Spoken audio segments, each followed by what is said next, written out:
Hi students, welcome to yet another session of my class. We are discussing The Fish by Elizabeth Bishop. Let us continue the poem. First of all, I read the lines, then I will explain you. A green line frayed at the end, where he broke it two heavier lines, and a fine black thread still crimped from the strain and snap. When it broke and he got away, like medals with their ribbons frayed and wavering, a five-haired bird of wisdom trailing from his aching jaw. I stared, and victory filled up the little rendered bot from the pool of bells. Yes. Yesterday, we discussed about the minute characteristics of the fish, that is, his eyes.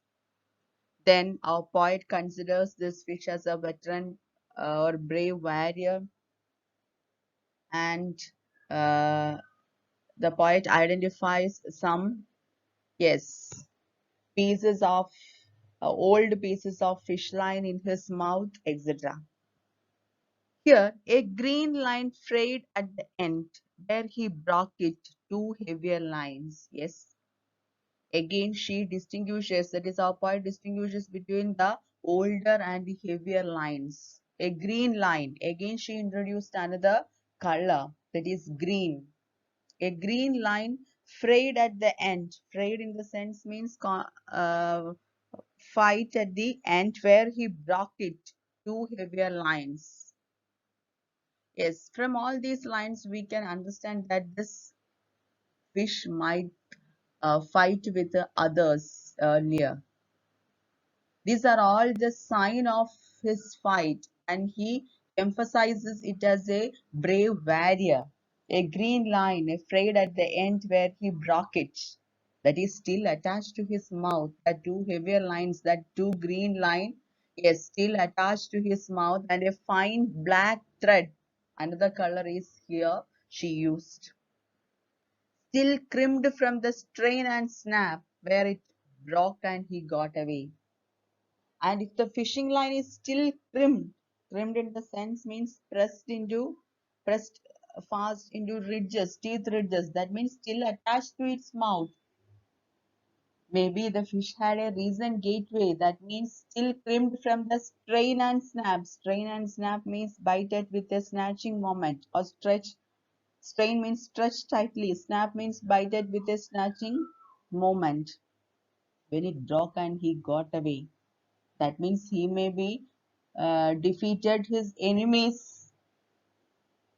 That is, here she emphasizes our fish as a brave warrior, and a fine black thread, and a piece of fine black thread is still attached to his teeth ridge, crimped from the strain and snap. When it broke and he got away, and that shows his victory when he fought with his enemies earlier. All these, this green line, black thread, everything shows his victory and emphasizes this fish as a brave warrior. Like medals with their ribbons, yes, and this bishop's mention of the strain and snap, that offers more to the warrior, that offers a big picture, a clear picture to the warrior, that fish image. It's like he is like the Beowulf of fish. With the help of these lines, the poet is giving that warrior image to that fish. And it is like he is the Beowulf of fish. Like medals with their ribbons, frayed and wavering. Yes. And again, medals. She used the word medals. That is, we are back to that venerable fish from the beginning of the poem.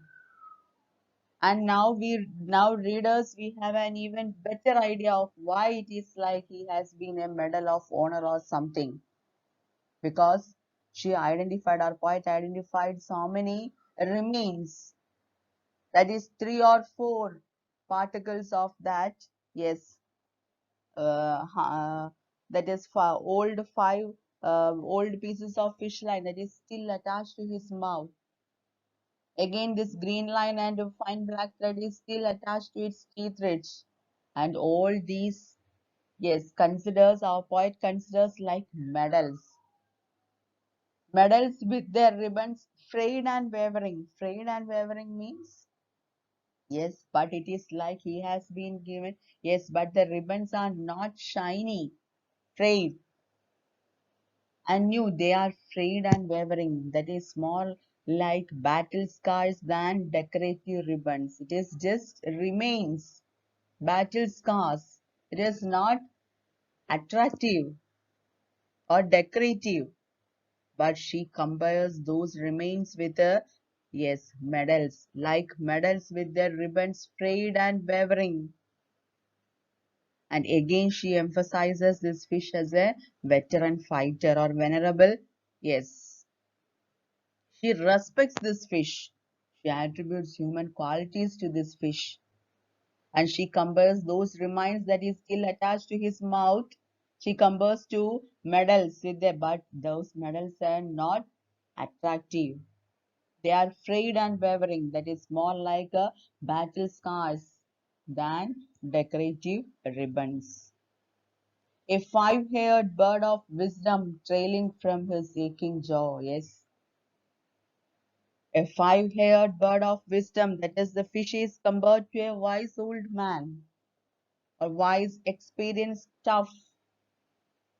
This speaker really respects the fish, a five-haired bird of wisdom. The speaker also recognizes, yes,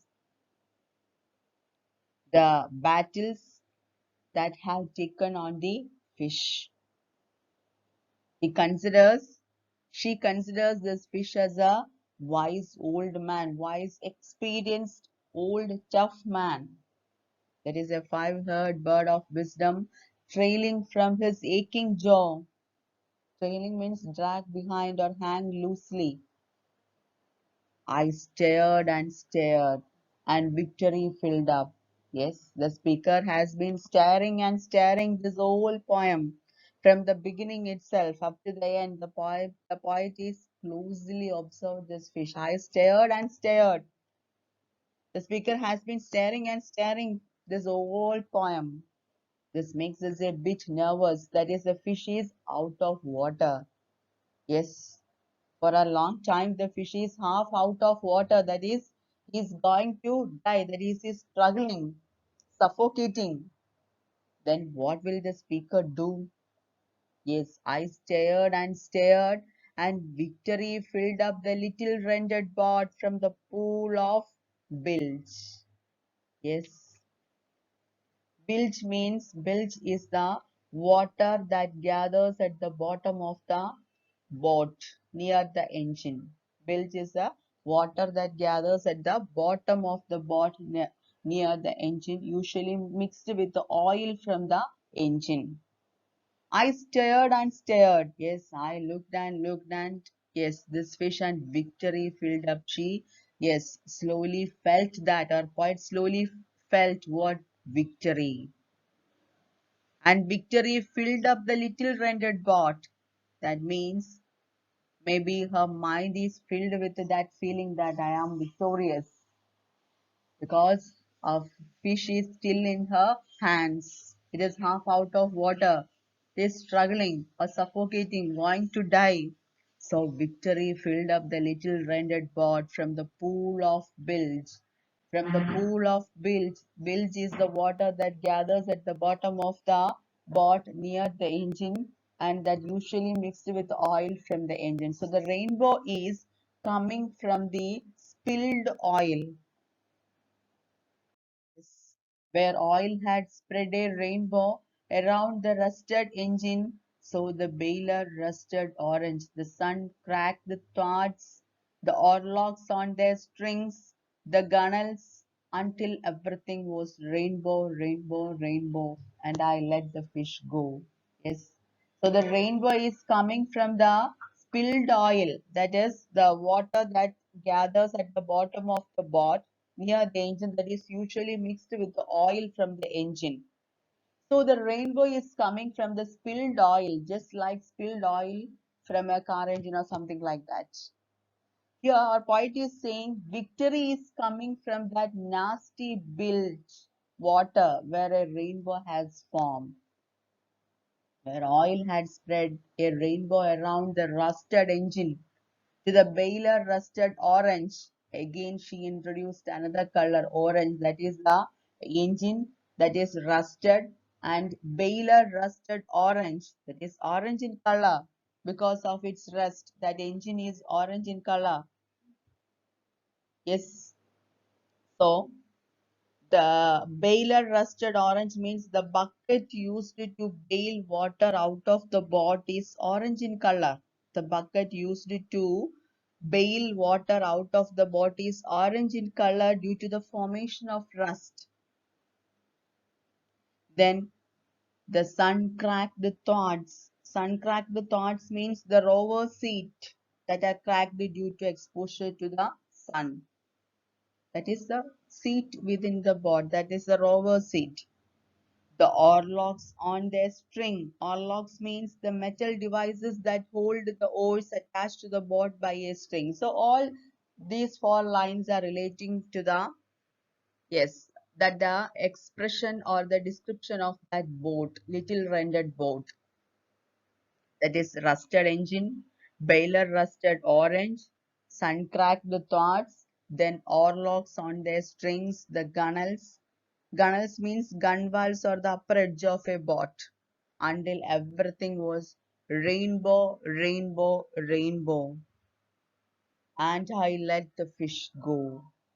So the repetition of the word rainbow gives a sense of thrill and victory to the readers.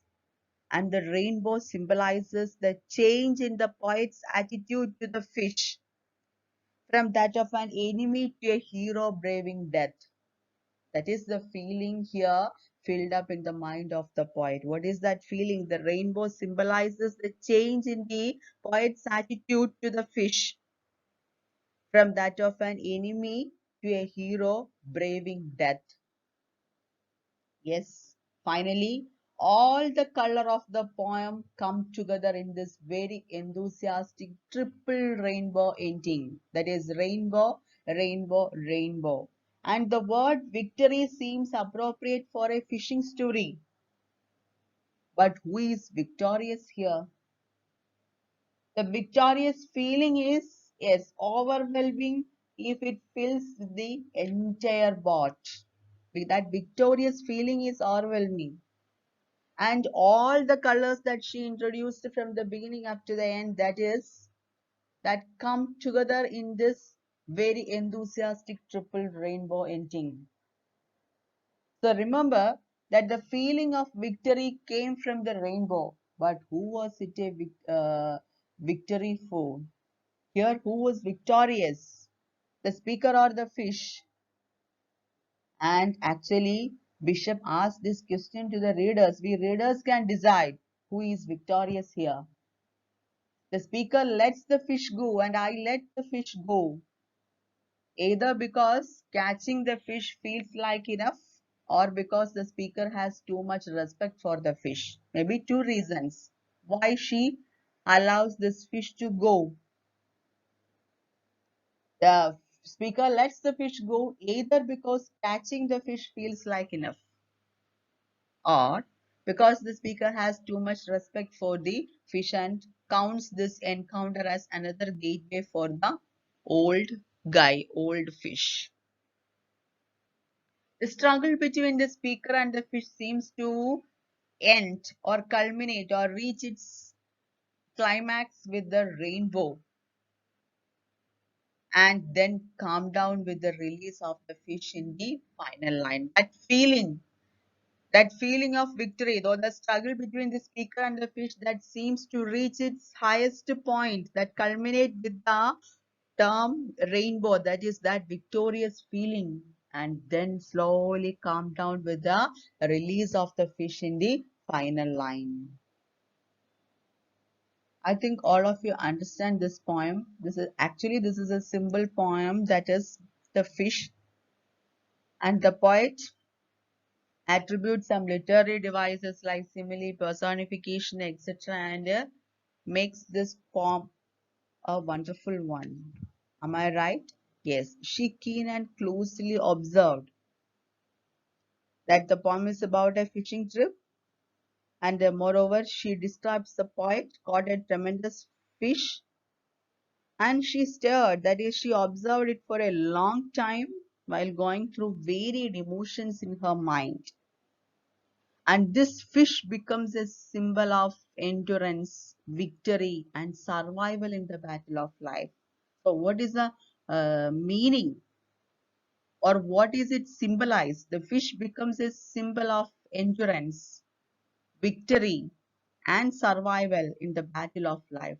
And moreover, the poem is suffused with so many literary devices like metaphors, similes, other images, personification, etc., that appeals to the senses, and these transform that seemingly ordinary poem. Actually, this is an ordinary poem, and her use of these literary devices make this ordinary poem into a reflection on human existence.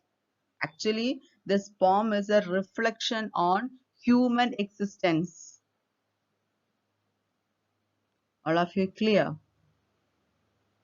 All of you clear? I think all of you. That is, the fish is being personified throughout the poem. With the help of all these literary devices, she is trying to reflect on human existence on this world.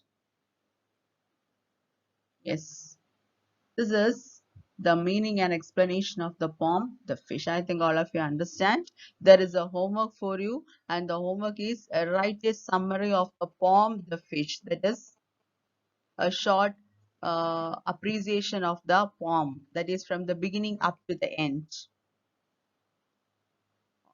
Important points should be included in the summary. Write a summary of the poem, The Fish. Write your homework and send back to me. Thank you. Have a nice day. See you again.